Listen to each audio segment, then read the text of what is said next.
apakah hidup gue akan gini-gini aja terus, apakah gue nggak akan maju-maju. Jangan jealous dengan proses orang lain, kalian punya proses kalian sendiri.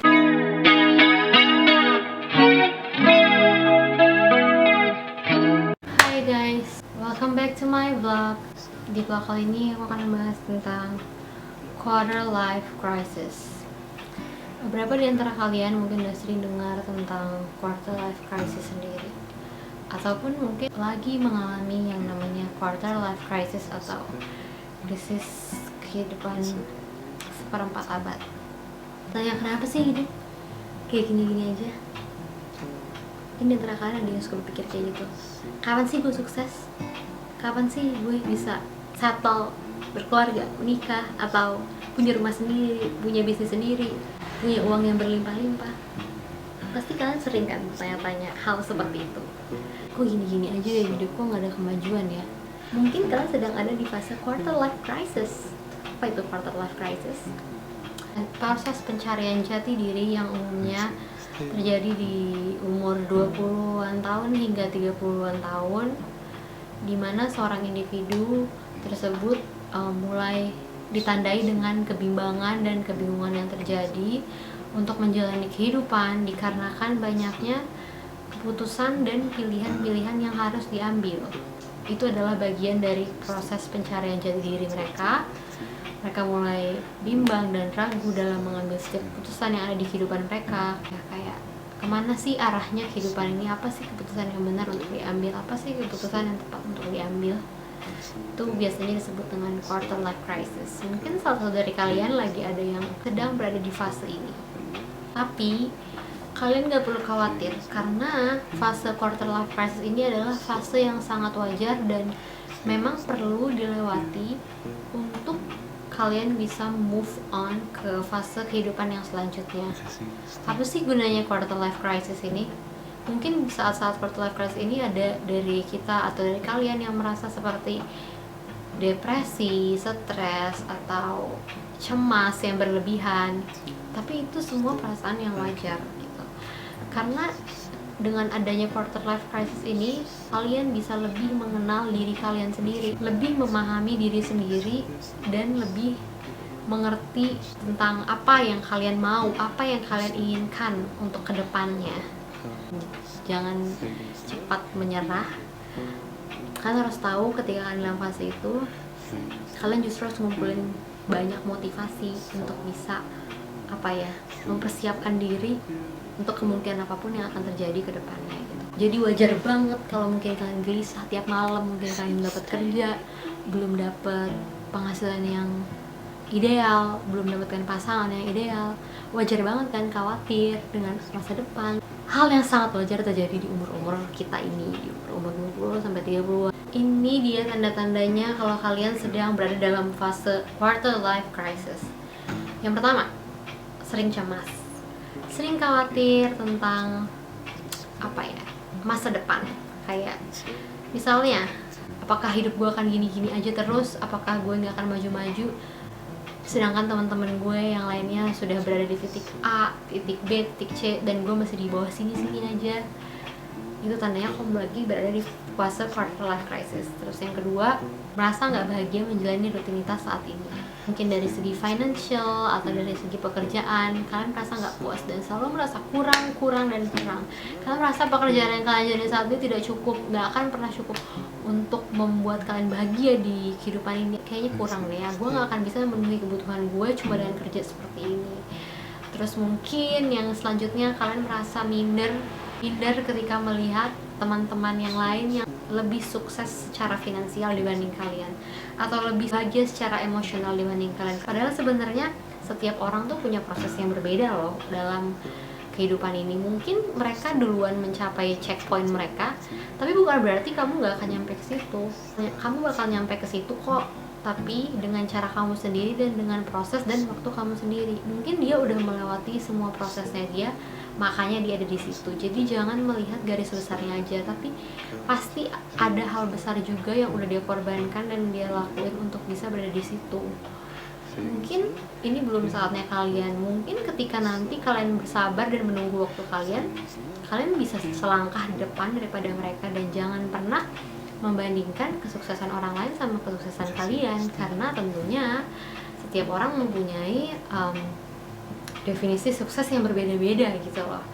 Jadi kalau kalian hidup membanding-bandingkan kesuksesan diri sendiri dengan orang lain, itu nggak akan pernah ada habisnya, karena pasti selama kita hidup selalu bakal ada orang yang lebih, dan pasti akan ada orang yang lebih daripada kita gitu. Jadi jangan pernah membandingkan diri kalian dengan orang lain.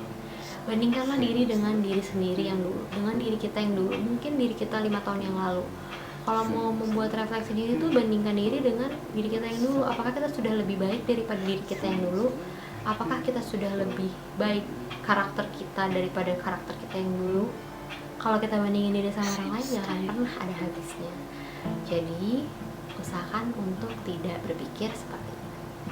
Kadang di umur-umur 20 ini aku juga sendiri suka merasa kayak segala sesuatu tuh harus dicari maknanya. Kayak apa sih makna kehidupan ini? Apa sih tujuan kita hidup? Apa sih tujuan kita sekolah? Mungkin kayak apakah sukses itu harus selalu diukur dengan materi? Apakah kalau kita mempunyai uang yang banyak kita akan bahagia? Apakah kalau kita punya uang banyak tandanya kita sukses? Kadang hal-hal yang kayak gitu yang membuat pikiran tuh overthinking sendiri, dan membuat kita tuh nggak fokus pada kehidupan kita. Semakin kesini aku semakin belajar bahwa ya nggak semua hal itu ada artinya gitu. Maksudnya nggak semua hal harus kita cari artinya. Kadang artinya itu akan datang seiring kita menjalani kehidupan gitu. Nggak harus semuanya dijawab sekarang. Jadi nggak semua hal harus ada jawabannya sekarang. Mungkin hal tersebut bakal ada jawabannya nanti, bukan sekarang, tapi nanti. Mungkin sekarang kita sedang mencari jawabannya, tapi bukan berarti kita harus mendapatkan jawabannya sekarang. Jadi bersabar ya, jangan semuanya harus dijawab sekarang. Mungkin kita akan mendapatkan jawabannya seiring berjalannya kehidupan kita. Selanjutnya, jangan pernah minder dengan pencapaian orang lain. Kamu punya waktu kamu sendiri, mereka juga punya waktu mereka sendiri. It's okay kalau mereka ada di depan kamu atau selangkah maju lebih dari kamu. Jadikan saja itu sebagai motivasi biar kamu terus maju ke depan. Jangan jadikan itu sebagai hal untuk membuat kamu merasa kecil atau minder. Terus yang selanjutnya, jangan pernah berekspektasi lebih, karena segala sesuatu nggak pasti, nggak ada hal yang begitu pasti di dalam dunia ini. Jadi jangan pernah berekspektasi yang terlalu tinggi terhadap sesuatu. Berekspektasi itu boleh, tapi kamu harus siapin diri juga ketika ekspektasi kamu nantinya tidak sesuai dengan apa yang kamu bayangkan. Jadi prepare for the worst, bersiap untuk yang terburuk gitu. Ekspektasi boleh, tapi harus siapin diri juga buat yang terburuk, biar kalau misalnya kamu nggak mendapatkan apa yang kamu inginkan, ekspektasi yang kamu ekspektasikan, kamu nggak jatuh yang terlarut-larut gitu loh. Jadi kamu udah siap dengan segala apapun hasilnya. Dan selanjutnya adalah kenali diri sendiri lebih dalam. Kadang kenapa kita suka sakit hati ya karena kita nggak mengenal diri kita lebih dalam. Aku adalah tipe orang yang kadang tuh kayak memendam gitu loh. Kalau ada hal yang aku pingin atau pendapat yang harusnya aku utarakan tuh kadang aku pendam. Jadinya aku kesel sendiri dan nggak ada yang tahu bahwa aku lagi kesel gitu, karena ya aku mendam sendiri. Nah, aku belajar dari situ untuk berusaha mengutarakan apa yang ada dalam pikiranku, baik itu ke teman-temanku atau ke lingkunganku. Gimana caranya mengutarakan sesuatu dengan cara yang bisa diterima gitu loh, bisa diterima oleh semua orang. Mulailah dengan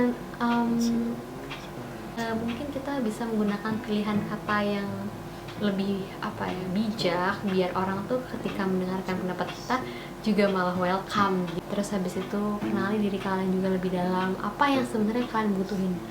Kadang apa yang kita inginkan belum tentu itu adalah yang kita butuhkan. Jadi kenali diri kalian, apa yang sebenarnya kalian butuhkan. Kenali kekurangan diri, kelebihan diri sendiri, apa yang hendak dicapai dan apa yang sudah dicapai. Kenali lebih dalam dan cari tahu lebih dalam. Kalau kalian belum tahu, belum dapet gambaran apa yang ingin dicapai dan yang sudah dicapai, mungkin kalian bisa mulai menulis hal tersebut di dalam sebuah buku atau jurnal, biar tahu kalian udah sampai mana nih progresnya selama aku hidup gitu. Jadi membantu proses kalian di saat menghadapi quarter life crisis menjadi lebih lebih tertata dan visioner gitu lah, maju gitu lah, ngelihatnya ke depan. Next yang harus diingat adalah people come and people go. Kadang kita merasa bahwa kita selalu membutuhkan sosok orang lain, padahal sebenarnya kita datang ke dunia ini, lahir di dunia ini kita sendiri, dan ketika kita pergi meninggalkan dunia ini kita pun sendiri. Jadi kalau kita menggantungkan kebahagiaan kita dan kesedihan kita sama orang lain, tentu itu adalah hal yang salah. Seperti yang aku bilang tadi, kita boleh punya ekspektasi, tapi kita harus prepare juga for the worst. Jadi belajarlah untuk berdiri dengan kaki sendiri, atau belajarlah untuk tidak menggantungkan apapun kepada orang lain, baik itu kebahagiaan maupun kesenangan atau apapun itu. Kalaupun kalian ingin bergantung sama pribadi lain, ya jangan ke manusia gitu. Kadang kita dikecewakan juga sama manusia, dan itu hal yang wajar, karena sebenarnya kecewa itu ada karena kita yang berekspektasi sama orang tersebut. Kalau misalnya kita dari awal tidak men-set ekspektasi yang tinggi sama orang tersebut, kita mungkin aja nggak merasa dikecewakan ya. Jadi ketika membuat ekspektasi, ya sewajarnya aja gitu, biar nanti ketika kecewa ya sewajarnya juga gitu. Jangan menggantungkan apapun kepada manusia, karena manusia itu sementara ya gitu loh. Ya kalau kalian mau menggantungkan sesuatu, mungkin kalian bisa berlari kepada Tuhan atau kepada pencipta gitu untuk menceritakan keluh kesah kalian. Next, carilah mentor atau pembimbing, karena ini sebenarnya ngaruh banget ya. Kadang kalau misalnya orang melihat kisah sukses orang lain, dia jadi terinspirasi kan. Nah, mungkin banyak orang yang nggak tahu gimana caranya untuk mencapai hal tersebut. Mungkin sebenarnya mereka tuh mau, tapi mereka nggak tahu caranya. Mungkin kalian mau, tapi kalian nggak tahu caranya. Kalian butuh sosok untuk membimbing kalian atau sosok untuk mementori kalian. Coba cari sosok yang menurut kalian dia adalah orang yang dapat menjadi contoh dan bisa dipercaya gitu untuk membimbing kalian. Ya kalian bisa sharing, jadinya bisa sharing kehidupan kalian sama orang yang kalian percaya tersebut. Bisa tanya orang tersebut untuk ngasih output, untuk ngasih nasihat dan saran, karena orang tersebut pastinya punya pengalaman yang lebih dulu ya, karena mereka hidup duluan gitu, jadi punya pengalaman lebih banyak. Dan pasti output yang kalian dapat, meskipun sekarang mungkin zaman udah berbeda, tapi pasti aku yakin itu bakal berguna gitu loh. Jadi coba carilah mentor yang sekiranya relate gitu sama kalian, yang kiranya bisa membimbing kalian gitu loh. Mungkin kalian pingin jadi businessman, ya carilah mentor yang juga berkecimpung di dunia bisnis gitu. Atau kalian pingin berkarir di dunia industri hiburan, ya carilah mentor yang memang sekiranya sudah sukses di ranahnya gitu. Dan jangan lupa juga untuk selalu membuat perencanaan ke depannya, karena nggak ada salahnya untuk bermimpi gitu. Kadang hal yang besar itu dimulai dari sebuah mimpi yang kecil. Mungkin bagi sebagian orang takut gitu untuk bermimpi, tapi jangan pernah takut untuk bermimpi, karena bermimpi itu gratis, bermimpi itu nggak bayar. Tapi jangan berhenti hanya di mimpi tersebut, jangan pernah berhenti hanya di situ. Setelah bermimpi, tulis apa yang harus dilakukan selanjutnya, apa next plan-nya agar mimpi ini bisa tercapai. Bermimpi itu boleh banget, bermimpi itu sangat boleh, tapi jangan lupa untuk mewujudkan mimpi tersebut biar gak cuma jadi mimpi doang gitu loh. Ketika kamu dapat privilege dan yang lain enggak, itu sangat bergantung pada kesuksesan kalian gitu, pada tingkat keberhasilan kalian. Tapi aku yakin kalau misalnya kalian berusaha, pasti bakal ada jalan gitu, bakal ada jalan yang terbuka. Dan berusaha dan bertekad dan yakin dan percaya pada rencana Tuhan, pasti kalian akan menemukan jalan menuju yang dinamakan kesuksesan menurut kalian masing-masing. Apalagi dengan gitu ya, antara generasi milenial dan generasi Z ini di tengah-tengah kemajuan teknologi dan sosmed membuat kita semakin frustasi gitu. Ketika di sosmed kita ngeliat kehidupan orang lain yang lebih sukses, padahal sebenarnya apa yang ada di sosmed tuh belum tentu sama dengan kejadian aslinya atau dengan kehidupan aslinya. Karena semua orang menunjukkan kebahagiaan di sosial media, orang-orang tuh cenderung menunjukkan kebahagiaan. Nggak mungkin kan orang menunjukkan kesedihan untuk dipamerkan di sosial medianya. Pasti mereka cenderung membagikan kebahagiaan. Apakah itu kebahagiaan palsu atau beneran nyata, kita kan nggak pernah tahu gitu. Jadi jangan pernah membandingkan kehidupan kalian hanya dari 15 detik, 30 detik, 1 menit kehidupan orang lain yang kalian lihat di sosial media, karena kita nggak pernah tahu aslinya. Bisa aja orang sedang menutupi kesedihan mereka dengan satu story bahagia, padahal mereka sedang mempunyai struggle yang berat dalam kehidupan. Bisa aja mereka ngepost foto tentang pasangannya, padahal rumah tangga mereka di ujung kehancuran. Kita nggak pernah tahu. Jadi jangan percaya apapun yang kalian lihat di sosial media, karena itu belum tentu benar. Dan jangan pernah membandingkan diri kalian hanya dengan melihat sosial media orang lain. Itu hal yang salah. Generasi milenial ini cenderung lebih stres dan generasi Z ini ya karena itu sosial media tuh bener-bener nyerang ke mental health kita gitu. Dan aku udah ngerasain sendiri efeknya, bener-bener semua orang berlomba-lomba untuk memamerkan kehidupan yang bahagia, padahal aslinya mereka nggak sebahagia yang terlihat di sosial medianya gitu. Mereka juga punya masalah-masalah kehidupan yang berat yang kita pun belum tentu bisa ngelewatinnya. Jadi kalau menurut aku, simpanlah semua pikiran kalian itu buat diri kalian sendiri. Jangan sampai dengan melihat orang lain kalian jadi iri, dengki, malah menjelek-jelekan, ataupun kalian mengata-ngatai diri sendiri, mengutuk diri sendiri karena tidak bisa menjadi sosok yang kalian inginkan. Keep it to yourself. Jadi jangan jealous dengan proses orang lain. Kalian punya proses kalian sendiri, kalian punya waktu kalian sendiri, kalian punya kesuksesan kalian sendiri. Kadang bagi sebagian orang sukses adalah uang, tapi apakah bagi semua orang kesuksesan adalah uang? Enggak. Kadang bagi orang lain kesuksesan adalah ketika dia bisa untuk berdamai dengan dirinya sendiri, ketika dia bisa untuk berdamai dengan orang lain, dengan masa lalunya, dengan ya apapun itulah. Jadi jangan ukur kesuksesan kalian dan kesuksesan orang lain, karena semua orang memiliki tingkat kesuksesan yang berbeda.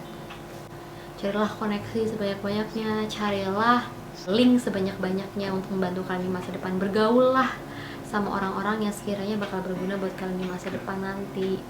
Belajarlah skill baru yang banyak, belajarlah skill-skill yang jarang orang bisa gitu, karena pasti hal itu bakal berguna untuk masa depan gitu. Carilah kesibukan-kesibukan yang positif yang membuat kalian lebih produktif lagi gitu. Bergaulah dengan lingkungan yang membuat kalian lebih bersemangat. Kalau misalnya lingkungannya udah nggak sehat atau membuat kalian udah down aja, mending tinggalin daripada nantinya kalian bakal stres sendiri. Karena semakin kita bertumbuh dewasa, circle kita bakal semakin kecil. Seleksi alam sendiri yang bakal nanti bakal ada seleksi alam sendiri yang memilih mana yang pada akhirnya akan menjadi teman-teman kita gitu. Itu akan ada seleksi alam. Jadi kita nggak perlu khawatir mana yang teman kita sebenarnya, mana yang bukan, karena pasti kok kita bakal bertemu dengan orang-orang yang satu frekuensi sama kita, karena itu ada seleksi alamnya. Dan aku udah ngebuktiin kok, dan nggak apa-apa banget kalau misalnya teman-teman kalian semakin sedikit. Yang penting kualitasnya, bukan kuantitas. Cuma jumlahnya banyak tapi nggak ada yang bisa membantu kamu di saat kamu lagi down, nggak ada yang bisa memotivasi kamu di saat kamu lagi sedih. Jadi tekankan dalam pikiran bahwa semakin kecil circle kita, semakin kita mendapatkan teman-teman yang berkualitas. Karena banyak belum tentu berkualitas. Kalau sedikit tapi berkualitas, yes, lebih baik daripada banyak tapi tidak berkualitas gitu. Jadi pilihlah teman-teman yang tepat untuk berada di sini, karena merekalah nanti yang akan menjadi sandaran kalian ketika kalian sedang ada dalam masalah, ketika nanti kalian membutuhkan bantuan. Merekalah orang-orang yang akan membantu kalian di dalam kesusahan, yang akan mendengarkan cerita kalian saat kalian membutuhkan, dan yang akan siap membantu kalian di dalam kondisi tersulit sekalipun.